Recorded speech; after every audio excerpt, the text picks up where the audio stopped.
Yes, hello mga ka-FV, mga ka-mema. Ayan, ang saya-saya ko. Dumating na ang aking pinakahintay na balikbayang box mula sa Finland after 3 months may get.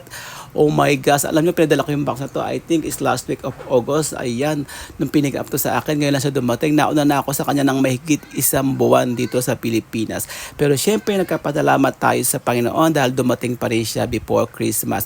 Alam niyo, maraming kwento ang laman ng box na ito. At ito ay kukwento ko sa inyo ng live na live sa ating Facebook at sa ating YouTube sa lalo't madaling panahon. Ayan. At syempre, yung mga mag-share nito, yung mga magpa-follow sa atin sa Facebook, ayan, magkakaroon syempre kayo ng participation dito dahil ito ay ipamimigay natin ang laman ng mga box nito. Ipamimigay natin sa ating mga followers, sa mga nangangailangan. Ayan, sana makita natin yung talagang mga nangangailangan.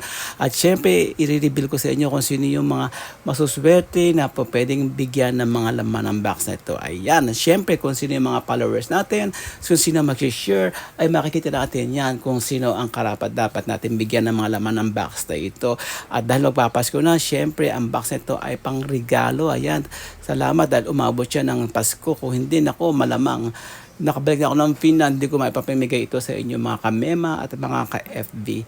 So ayan, kaya doon sa mga excited na dyan, share lang the video na ito at mag-start na tayo ng ating content sa pagkakataong ito. Ayan. So don't forget, subscribe, share the video.